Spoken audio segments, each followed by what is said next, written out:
Kenny's in trouble. He's going to run. He's going to get the first down. Don't sleep on those legs. Oh, he faked the slide. Sauce time. The Pitt Panthers have pulled a stunning upset over the West Virginia Mountaineers. And Johnny Majors gets a ride across the field. What is up, everybody, and welcome back to Semple Fi podcast. No cold open this time. I'm your host, Zach Kaminsky. I'm joined by my co-host, Mason Kling. How are you doing tonight? Feeling great. Sorry, that's the last time you'll ever hear that. But yeah, feeling good. Feeling good post-championship week. Yeah, man. Kent, how we doing? Kent is calling in live from, we actually sent him back to Qatar. Because of his personal failings, the U.S. men's team did not make it past the quarterfinals or round of 16. Round of 16. Round of 16. Kent, what's it like living in the shipping container? They put me in the medical unit for the last couple of days. I'm a little under the weather, but we're here. Still, I don't know. They gave me a little bed and some water, so I'm good. Just a little prison cot and a jug of water. He's not in prison anymore. He's out of Yemen. He's safe. He's in the Emir's care. The Emir.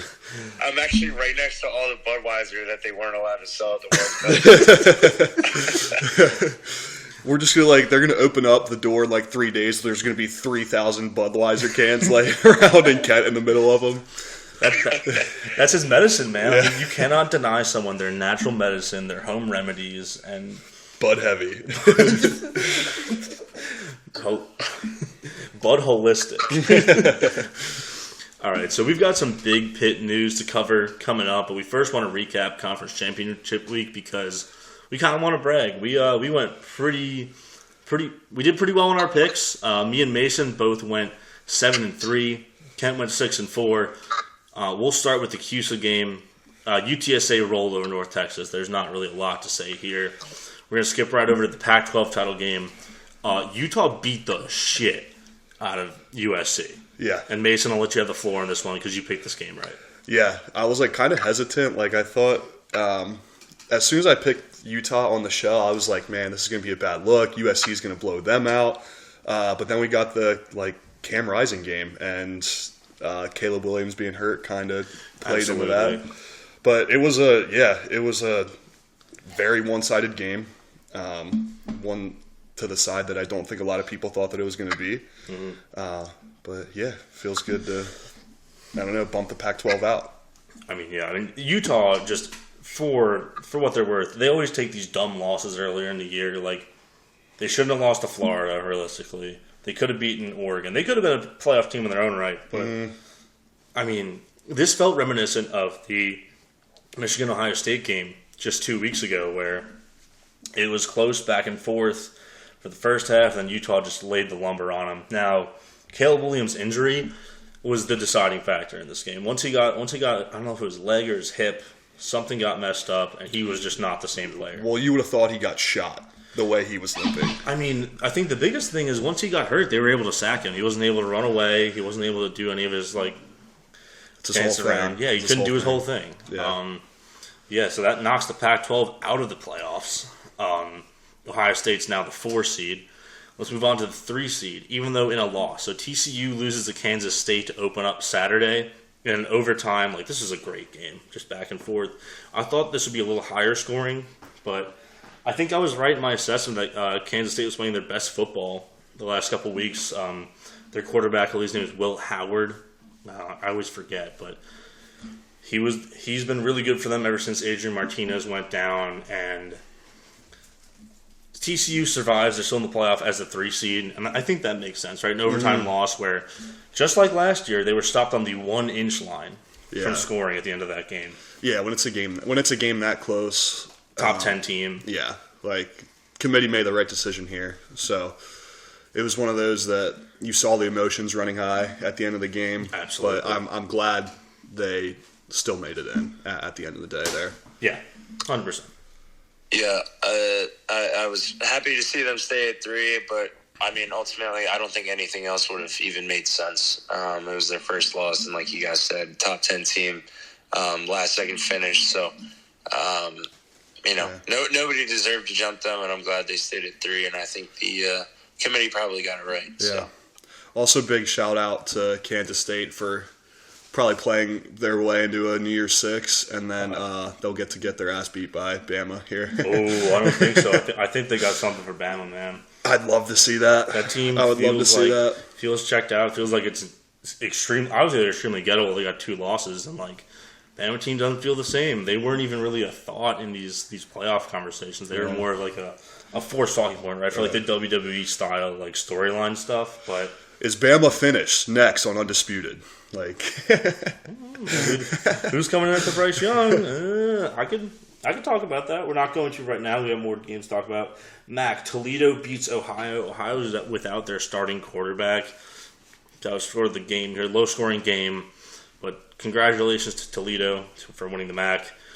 Sun Belt, Troy rolled Coastal Carolina. Even though Grayson McCall was in this game, it didn't really matter. Troy's just one of the teams of the class of the G5, and probably you have to think that their coach, Jamie Chadwell, who got hired by Liberty the next day, was a little checked out. Yeah. Yeah, a little more focused on the resume for the interviews than he was for the game plan there, probably. Yeah. Let's move on to the SEC. Georgia whooped LSU. There's not a lot to talk about here. Even though the final score was within 20 points, it was never that close. Yeah, Okay, we have a cat eating a toilet paper. I'll deal with that later.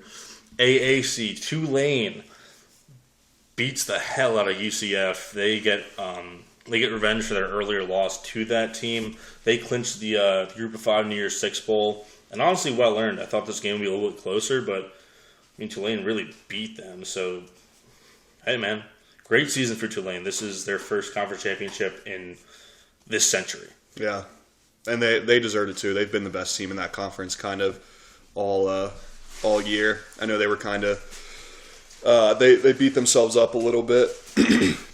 But I think everyone can kind of firmly say that Tulane's the best, group of five team. I think there's an argument for Troy, but overall, I think Tulane, there's an argument for Troy, but you also can't argue that Tulane doesn't deserve that spot. Yeah, right. Happy for the Green Wave. Yeah. Frequent Christmas game matchup. Just so, have to yeah. be. All right, let's move to the Mountain West. Fresno State beats Boise State. They end their undefeated in-conference play season with a great game from Jake Hayner. Big Ten, Michigan rolls, and then the ACC, Clemson is back on top. They benched DJ Uyunglele, who is now in the transfer portal after being horrible for the second straight season. But now, here's my question about this game, because there isn't really much to talk about besides Drake made his continued fall off in the latter half of the season. I think they've lost 3 straight now. But Cade Klubnik, I don't know if you can really judge him off this game because the UNC defense sucks. Yeah, but he's for sure the better option. Oh, for sure. I'm not saying they should have rolled with DJ. I mean, they should have benched him much earlier. They might have actually been in the hunt for that 4 seed once USC lost on Friday. Yeah, I mean, the UNC's defense is super bad, but I wouldn't rule him out for next year, considering he'll have the whole off season to kind of design things around him a little bit better.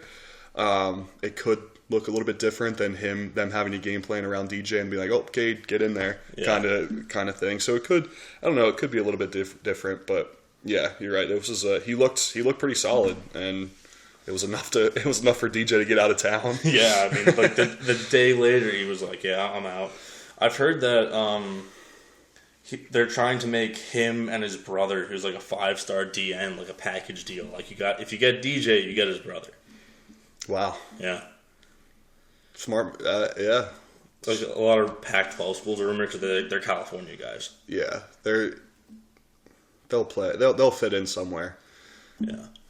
And have a lackluster Pac-12 career, and then I don't know, go play overseas or something.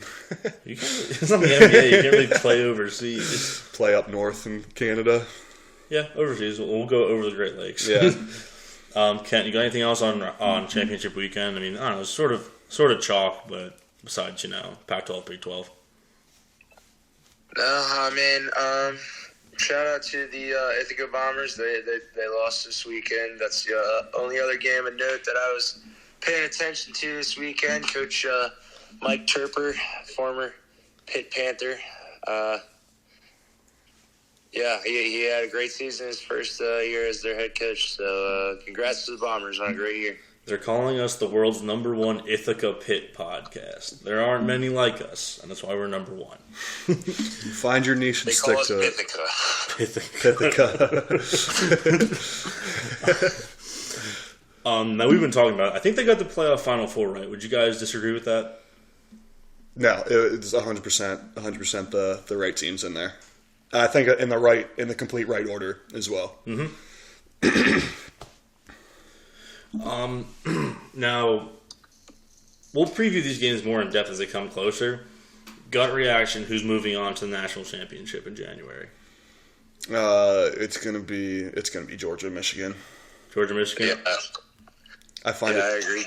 Georgia, Michigan. I could see TCU pulling the upset.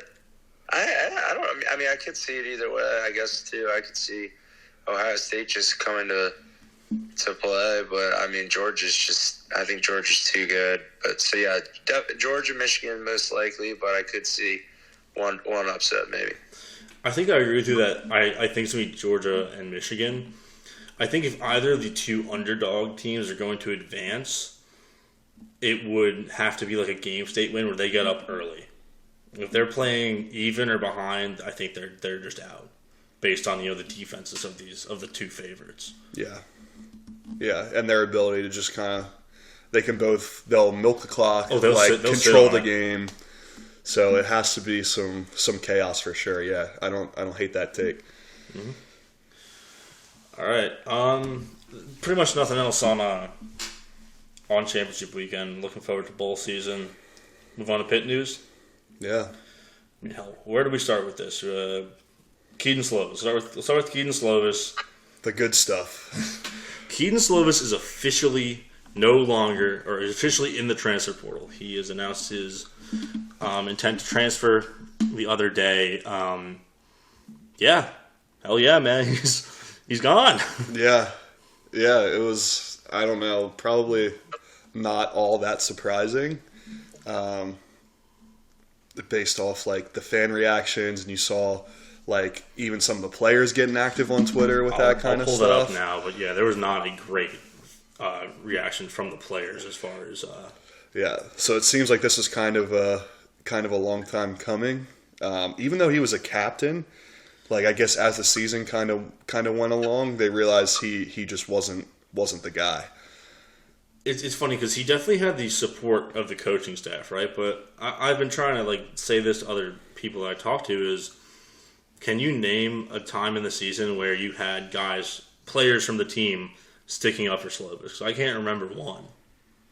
No, not since like the spring game. Maybe I think there was like some buzz around him, but that's like too early to.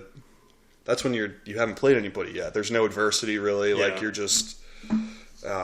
It's very different than in the season where you lose, a couple games that we shouldn't have, and then things kind of start to spiral off. They came back and saved it at the end a little bit, but like it wasn't really on the back of Kedon, really. Yeah, exactly. And to get into what his teammates are saying is Marquise Williams was the one who was most vocal. So right after the news broke yesterday on Monday, he retweets the PFF college announcement that he's entering the portal with the tweet, "I'm going to keep my comments to myself." Follows up, "As a team captain, you're supposed to talk to your boys first before anything. Wasn't no love at all." And then Rashad Battle simply tweeted, "LOL." Yeah. Now, I want to bring this back, kind of circle back to when Addison transferred. When he transferred, there was nothing but like love and support from his teammates. Like, but he's still our guy. We support him. Like, there's no bad blood between us. There is none of that. There's absolutely none of that with Kedon Slovis. You have to think that there was some sort of like issue where like he just wasn't liked in that locker room. Yeah, that's a great point. I haven't really even haven't thought about that at all. But that's, goes to show that even though it hurts to see a player like Jordan Addison go, that he probably did it at least the right way. Yeah. So yeah, I'm sure we'll get more and more of information about what this was like in the locker room and kind of ins and outs of the decision making. But yeah, it was interesting to see your teammates do that.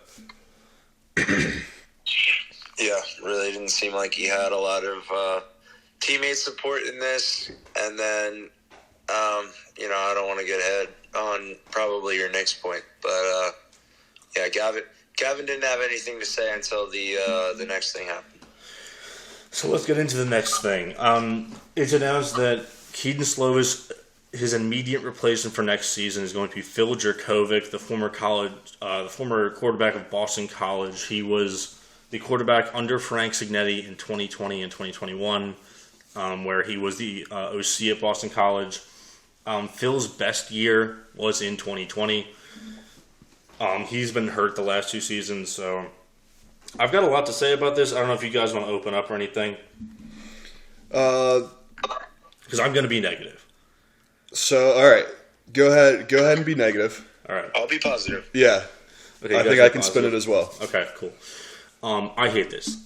I absolutely hate this. Phil Jurkovec is a quarterback who has said he is too good for Pitt, not once but twice. He went to Notre Dame out of high school, and then he chose Boston College over Pitt. Now, granted, Kenny was an established starter at this point, but to be fair, he's coming home now when he has hit rock bottom in BC. 2, I don't think he's very good. In his best season, 2020, against the top 4 defenses he played against, which would have been Notre Dame, Pitt, Clemson, and Virginia Tech, which were all top 50 defenses per SP Plus that year. He didn't have above a 60% completion rating, and he was 1-3 in those games.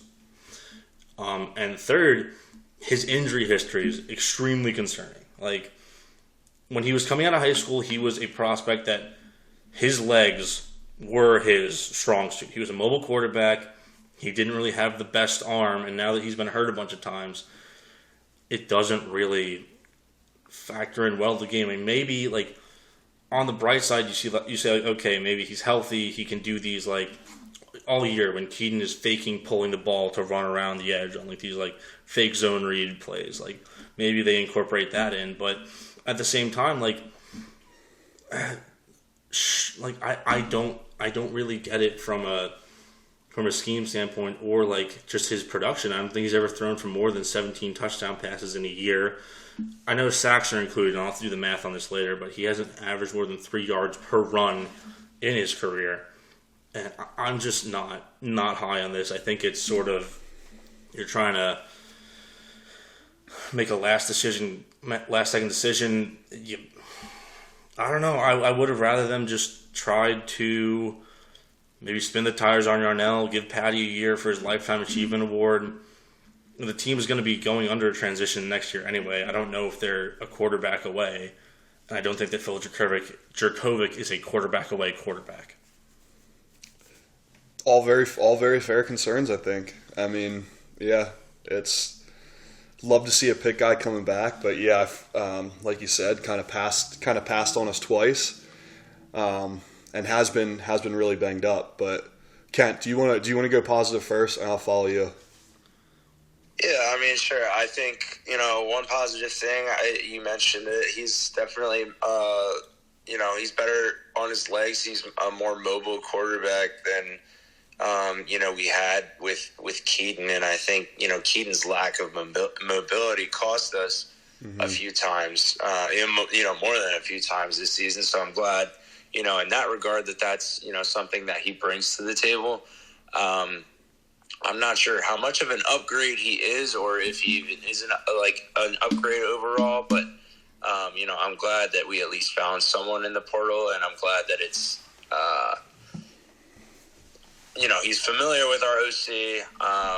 Our OC must like him, fairly well to be and think he would be a good fit in order to, bring him in right away rather than see what maybe other interests from. The rest of the portal. So, and for those two reasons, I'm happy with it. I don't think we were necessarily going to get a stud transfer in after the season we had this year, so I'm not sure how much better we could have done, but I think it's at least serviceable. Yeah. No, I agree with you, Ken, and I feel like it's like you touched on too, Zach. With the injuries and stuff, it's kind of like, well, what's the worst that can happen? Like, we bring him into a guy he's familiar with. He has a little bit more mobility. If he gets injured, we we have Yarnell. We have a couple other, transfer stuff happen today that could possibly work out for us that we'll lead in the next topic here.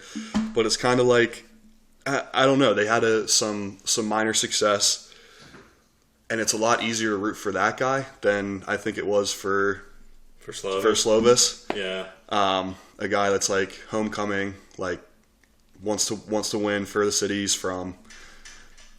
Way more of a dynamic runner than Slovis was. I think that's my biggest positive is that it's no longer. I think it takes those drives where it's a read option, quote unquote, from Slovis, like Slovis and Izzy. And it takes that into like those three, like it was Izzy where it was 1 yard run, 1 yard run, 1 yard run into like opens that up a little bit. And you start to be able to do more of those things. And offense like is almost designed for more of a, he's not exactly dual threat, but you have to honor it at least. And I would love to see that in the offense. Yeah. I want to circle back because they were just so quick to pick up Jurkovec. And I think the reason is that because, Signetti's doing good by a guy that he knows and obviously he likes and he's coached before. But Devin Leary's in the portal. Devin Leary is the best quarterback in the portal right now, hands down. I mean, his only competition is what? Spencer Sanders? It's Devin Leary. He's from Southern Jersey. I think he could have had a shot there. Obviously, it's a long shot because Devin Leary knows how good he is. He wants to go somewhere he's going to guarantee to win. But I mean, that's sort of a pipe dream, right? Obviously, I agree that we weren't going to get some sort of stud transfer or some veteran who is supplanted by maybe a freshman or something. Mm-hmm. I'm not saying I want DJ because I think DJ sucks, but yeah, I don't know. It's really hard for me to think this is going to work out. I guess at the very least, it's I'm so negative that my expectations are so low that if it works out, I'm surprised. I'm pleasantly surprised, and I'm not kind of looking for answers as far as what went wrong, as far as what happened with Kedon and the expectations he came in with. Yeah. Yeah, I mean, he seems like he might just be sort of a bridge QB for a year, and maybe one of the younger guys takes over from there, or maybe we get somebody else that we anticipate potentially bringing in and sitting behind him for a year, or coming in if he ends up, getting hurt at all next year too. Before we move on, because I think there's a topic that Ken sort of touched on that we'll get to right after this, but I was texting my cousin who went to BC, he's a BC fan. He had some harsh words for Phil Jurkovec, calling him a fraud and a loser, but his analysis of him is that he's a high recruit because of his size, but he's got lackluster arm talent for his level. I mean, he doesn't read the defense well. So, if anything, the positives are his mobility and maybe staying healthy, but I think that keep yourself healthy, get those expectations down. Like, we're not expecting a star quarterback. He's a quarterback down on his luck, and if he bounces back, if he has a Bo Nix or Michael Penix year, it's an added bonus. The only thing is, this transfer at least has cooled my brakes on Signetti. I'm sort of moving towards the camp that the offense's issues were more quarterback-centric than it was play calling. And we'll see if that changes going into next year, but I think that's sort of what I'm settling on. Yeah, and we said they're going to have to change one, and it seems like Kedon kind of made that decision for us. So. Yeah, I'm kind of glad he did. Yeah. I would not have survived the season with those two. Yeah. Yeah. No, exactly. It was one or the other, and it is now settled. Yeah. We can move in the right direction. It's like walking away from a divorce. Rip the Band-Aid off. We're good. Where do you think Kedon ends up? Because there's so many openings now, and JT Daniels also entered the portal today, so it makes you kind of think like if Kedon went to WVU, Oh shit! think about that backyard brawl next year. Oh my god, that would be amazing. he would leave in in the ambulance. He's not built for Morgantown. That would be a great storyline to have the Pittsburgh hometowner return home and beat the evil transfer at Morgantown. What a narrative that would be. Think about how many times that video of Kedon saying "fuck West Virginia" on stage last year would come up too. Oh yeah, he almost locked in that he can't be doing it at that point. Yeah. I don't know. I can't really think where else is open or where he would even fit in at this point. I've heard Missouri. These are just rumors. I've heard Missouri is just has somewhat of a connection or some sort of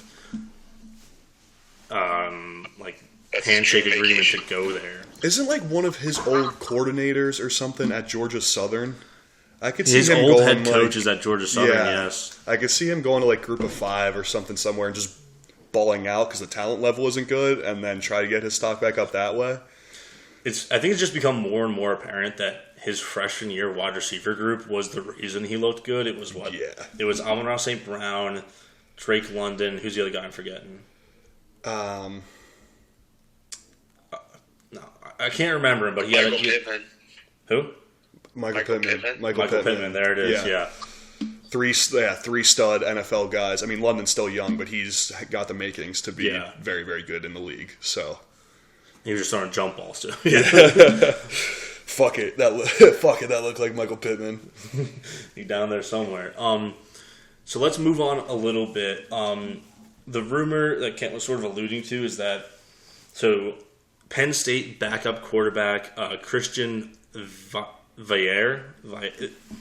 It's a name. It's a French Canadian name. Yeah. I thought it was VU or VO. No, it's Vayer. I've learned. We'll have to brush up on our French, s'il vous plaît.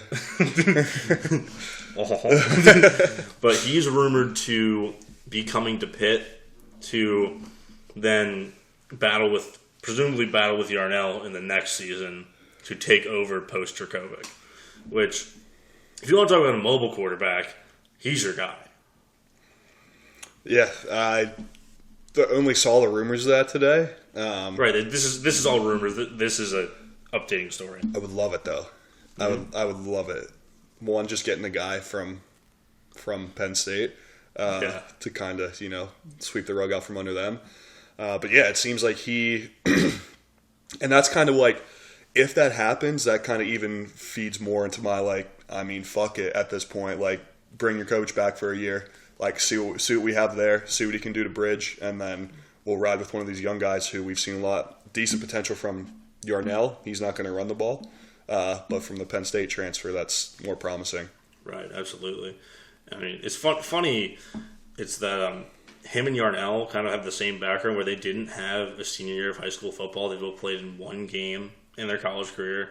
Vayer played in the Rutgers game last year for Penn State, which he looked good in. It is a Big Ten defense team. It is Rutgers, and obviously Yarnell in the Western Michigan game. So, hey man, it's possible. Yeah. Yeah. Now, one last transfer portal rumor is wide receiver from Kent State University. He's a Pittsburgh native. He's been rumored to be coming back home. He's getting offers from everywhere. He got the Yinzer not trifecta, but the Yinzer Infinity Gauntlet, where he got Pitt, Penn State, West Virginia, and Notre Dame offers in the portal. That is yeah. So that's a name to look out for. We love our MAC receivers. Yeah, man. It's worked out. Give us all the MAC receivers. Just one more MAC receiver, man. Just need one more. The Dave Chappelle, y'all get any more of them? Y'all get any more of them MAC receivers? And one last note on recruiting before you move on to the bowl game. Pitt has now got their quarterback in the 23 class after losing Kenny Minchin and Notre Dame. Ty Dieffenbach, I believe it's pronounced. He is a quarterback recruit, 3-star out of California. We flipped him from UNLV, which, sure, I don't know. It's good to flip somebody else's recruit, I suppose. Yeah. But this is a project guy. I was looking into it. He's only had 2 years of quarterback experience starting. He's a big kid. He's 6'5", but he's thin. He's got to put some muscle on. But we do have a quarterback in the class. Let's go. Yeah, that's huge. That's huge. Don't mind the project. We're going to the big body guys now. Yeah. Well, he's not a big body guy. He's like a beanpole guy. Well, like tall. Okay.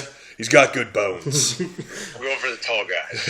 Let's just get him on steroids. Let's make him DJ. Ever heard of Davis Bevel? He was too skinny to play quarterback. Yeah. Well, you know what? This guy's 6'5". Bevel was 6'6". Did he enter? I think he entered the transfer portal too, right? I Bevel? can check that. Yeah. If not, he probably. Probably. I don't know why he would stay. Yeah. I'm not seeing anything. No, there's no rumors about it because he's not going to get another. Essentially, you get your one-time free transfer, then you get a one-time free grad transfer as well. Is what I understand. So he'd have to wait a year to be able to use that. Out of Gotcha. Oklahoma. Yeah. He's still going to do it. He might. He should go down to group of 5 or I don't know. He's gonna follow up Spencer Rattler, South Carolina. He's going home. I mean, if Rattler goes to the draft, which that would be a bad decision. might not. I think that would be a poor decision by him. I don't know. Can you really get any? If you're Spencer Rattler, can you get any better than the last two upset wins that they had? Yeah. Like, he's at his peak. Yeah, he's not ride the getting any better, wave. for He sure. might go undrafted, but just go try to get a check. Speaking of guys declared, Anthony Richardson declaring is one of the worst ideas I think I've ever seen from a quarterback. Especially now when you can make money in college. Like, it's one thing when you're like, You need the paycheck. yeah, but yeah, he's probably. that's a good point, too. He can. He's gonna get a GM fired for sure. Yeah. Like, this guy's Josh Allen. No, he's not. Is he a tall guy? How tall? He's like 6'5". I was to say John Elway is. He's the next Russell Wilson. Great. Bring him here to learn for a year. Two guys who both can't throw the ball. Yeah. All right, bowl game. Yeah. Let's do it. All right. Pitt has been selected to the Sun Bowl. We're going back. Pitt was last there in 2018 when they lost to Stanford. They're playing UCLA this time. The line opened in favor of UCLA at 4.5. It's now moved to 6.5. Rapid reaction. Go. Nick Patty Bowl extravaganza. I'm so hyped for it. I don't know. They should have moved the line the other direction when they heard that Nick Patty was going to play. No, but I think it's a really good. Pool for, opponent for notoriety and everything. Playing, I forget where exactly. It's in El Paso, but it's one of it's. Where UCLA ended up in the final rankings, like 17, I think. I'll check. But yeah, being able to play like that caliber of a team. It'll be lots of eyes on it. We'll be considering the season that we had. I think this is a pretty good pool. I agree. I do think it's to me. You think that the line moved because Kedon announced he's not playing in the bowl game? Well, also Cansey is out. I don't think he's worth 2 points. I think there was more the quarterback. You should have actually just moved the line the other way because he stopped playing. All time memes this week though with like the Nick Patty coming out like the like the Undertaker. UCLA finished 18. Okay, yeah. I'm excited, man. So this is CBS's only bowl game, so they're actually going to promote the hell out of it. It's Friday, December 30th, I believe at 2:00. So there's going to be a lot of eyes on it, most likely. It's you wouldn't think, but it's kind of one of the more premier bowls based on its like time frame and like all that. I mean, you're getting a top 25 team and an 8-4 team. All-time uniform matchup. They should both be allowed to wear blue. Yeah. But honestly, this is kind of a fun matchup, right? Like the UCLA offense is one of the nation's best. The Pitt's defense is one of the nation's best. The Pitt offense is sort of a stoppable force, and the UCLA defense is a movable object. It's going to get weird on that side, but I'm really excited for this. I think this is going to end up being a really fun bowl game. Yeah. Yeah. I mean, only bad part is like the location. Obviously, probably that's what I was going to say. A couple fans might make the trip out to El Paso, but I don't think it's going to be a great showing. The day before New Year's Eve in El Paso, Texas. What about the patty bump? Yeah, UCLA and Pitt don't necessarily have the best reputations for attendance at their own home stadiums, so I think El Paso might be a little empty. So it's a tough travel spot for both fan bases for sure. Yeah, that's the only downside I have for the bowl. It's like if you're a UCLA fan, man, and you can't get out to the Rose Bowl stadium for 6 games a year, I don't see you going to El Paso, but. Who knows? Maybe the people of El Paso will just get super hyped for this game. Well, I'm looking at this. This is a picture here of the 2018 Sun Bowl crowd. It actually looks pretty good. Yeah, Pitt Stadium's pretty full. I mean, even then, that year was sort of like no one really cared. We were like 7-6. Yeah, but this one got to be some Pitt alum and Pitt fans in Texas. Yeah, it's not even. It's a short flight from California as well. Anywhere in like the Rockies. Pitt fans in Texas, yeah. I don't know. I'm just excited, man. This is fun. Good matchup. It's not, we didn't get like the Military Bowl. We didn't get the Fenway Bowl. Birmingham Bowl. Avoided that one. Yeah, I'm not gonna see dues in Mayo. Dude, I'm so sad about that. We could see him in Frosted Flakes, though. Now, would they fill one with milk? Is that the thing? Frosted Flakes at that one? It's a Tony the Tiger Sun Bowl, so I don't know. I think it is Frosted Flakes, if I remember correctly. But like, wouldn't it be? I don't know. I feel like Frosted Flakes is a more. Make sense. No, it's Frosted Flakes. It's Frosted Flakes. I'm seeing it. We're looking at a picture of Herm Edwards covered in Frosted Flakes. Love it. Let's go. It's gonna be like they're gonna put him in there at like beginning of the game. They're gonna be nice and soggy. It's gonna be like a soup. Well, I think they were dry. I don't know if there's any milk in there. There should be.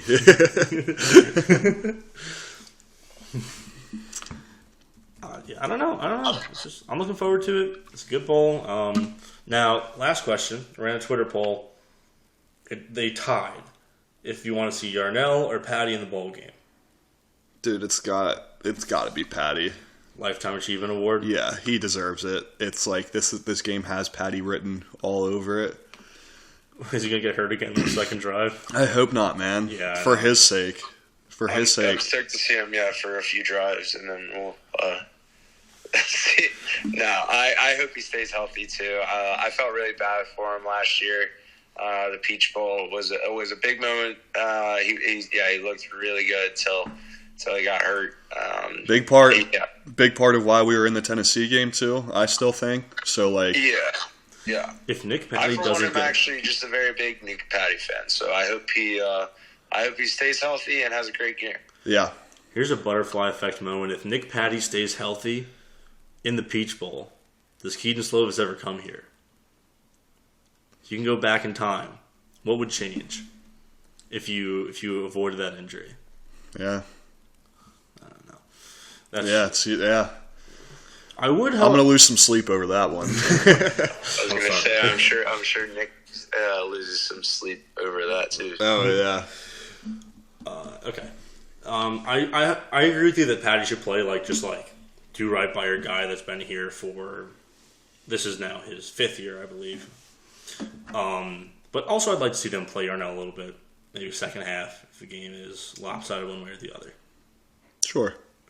Yeah. And let him throw more than Western Michigan.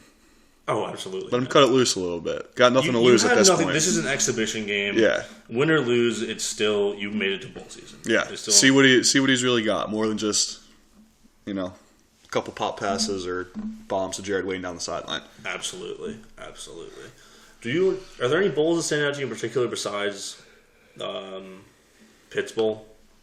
No, I mean I feel like we could do like a whole. You want to hold off on that? It's up to you. We got to kill some time next week. Yeah, or we could do a whole entire bowl preview before we really get into everything. Can we talk about one? Go for it. Can we talk about the Louisville-Cincinnati Bowl? The Wasabi Fenway Bowl. Yeah. The Wasabi Fenway Bowl. And one coach has now switched sides and is now the head coach of the other team and has told both teams he is not doing anything. Yeah. So Louisville head coach Scott Satterfield left for the Cincinnati opening. He's now their head coach. He did say that he's not going to be in attendance. He'll be watching on TV. Also crazy because they're, with it being played in baseball stadium, they're both going to be on the same sideline. Same sideline. This is actually an old rivalry trophy. Coach both teams. That'd be funny. He's just all-time offense. Yeah. Coach from the Green Monster. Did you know this is a rivalry trophy? This is the Keg of Nails trophy. The Keg and Ales? The Keg of Nails. That's awesome. Let me pull a picture. This is a crazy trophy. It's just a giant wooden keg. That's awesome. Yeah. But I think that Louisville players are going to be trying to kill Cincinnati players in this bowl game. Yeah. Like, they already have kind of outwardly said that their head coach was a dick. He told them that he's leaving via FaceTime. He already tried to jump to the South Carolina job 2 years ago. And now they get to put a hurting on this new team. Yeah. They took a game where you really have no motivation to play, or ball out. Nobody's opting out. Yeah, and now they're like, okay, fuck it, we ball. Yeah. Yeah, that'll be an interesting one for sure. I saw all the stuff about the teams being on the same sideline, but somehow missed that the coach jumped ship and went directly to the bowl committee. Was like. Evil masterminds on that one. And they predicted it too. They announced the bowl game like 2 days later. He jumped ship. They were like, yeah, we had an inside source. We had a mole. Yeah. I think that's all. Right? Anyone have anything else? No. I think we about... Oh, actually, one thing we didn't talk about. Yeah, Gavin retweeted. I started to mention this, but Gavin retweeted an edit of Jurkovec throwing a pass and to him for a touchdown. So hopefully that's a sign that Gavin is for sure staying. So was happy to see that. Yeah, that's a good point. Maybe that was the play. Like Narduzzi was like, let's just keep Gavin here. If nothing else, that's a good play. Kempo, it's Jurkovec, not I think Jurkovec. It was huge because are we sure on that? Supposedly Jurkovec likes tight ends. I'm not really sure, but supposedly Jurkovec targets tight ends a good amount, and we definitely need to get Gavin more involved next year. So if we can figure that out and keep Gavin happy and keep him here, I think that's a big win. Yeah, no, I agree. Jurkovec was big on throwing to tight ends when they were at Boston College. Yeah. Especially in his years in the Cincinnati offense. Before we head out... I called Jurkovec for a second. You said Jurkovec, not Jurkovec, yeah. You did it twice. Yep, okay. Okay, that's bad. That's my bad. Jurkovec. You know, we're gonna call him Jurkovec until he earns Jurkovec. Oh man! All right. Before we head out, I just want to give two quick shout outs to other Pitt sports. Pitt volleyball has advanced out of, I believe, into the Sweet 16 of the NCAA tournament. One of their players, Rachel Fairbanks, had the first triple-double in NCAA volleyball history. What exactly was that? Kills, digs, assists. I'm going to pull it up. Okay. But at the same time, I want to also congratulate the Pitt Panthers, the soccer team. I was just Pitt Panthers. They're all Pitt Panthers. The men's soccer team is in the Final Four after defeating Portland State 1-0. So go bring home an Addy. Yeah. If they win, that's Pitt's first NCAA sanctioned championship. That's awesome. If nothing else, we can still call it soccer. Oh yeah, officially. Yeah. When is that Final Four game actually? You're gonna have to let me vamp some more, but the Rachel Fairbanks triple double, according to this Instagram reel, is not loading, so I don't know. Let me check Pitt Twitter. Can you, Jamie? You want to get on that that soccer game? Okay, hopefully this Twitter has. This is great radio. This is great radio. It's us looking at Twitter and trying to figure out what we wanted to say. Take a minute, scroll with us. Okay, yeah. So I was right. It is the Sweet 16. They'll be playing Florida at 3:30 p.m. this Thursday on ESPNU, and the triple double was 10 kills, 28 assists, and 13 digs. Wow. So it's the first triple double in an NCAA tournament match. This is against BYU. That's awesome. I didn't know triple doubles were even possible in volleyball. Hey man, you learn something new every day. Yeah. And that's the soccer match is Friday night at 8:30 against Indiana. Ooh, a little Midwest tussle, huh? The winner plays the winner of Syracuse Creighton on the other side. Let's go. Never a doubt. Imagine Pitt Syracuse for the men's soccer title. Old Big East ride. So Shout out basketball too. While we're on other sports, 1-0. Oh, yeah. 1-0 in ACC play. Hang the banner. Stop the count. Stop the count. We were in the conference league. If you'd stopped the count right after the game, we would have been the regular season ACC champions, and that's all that matters. Yeah.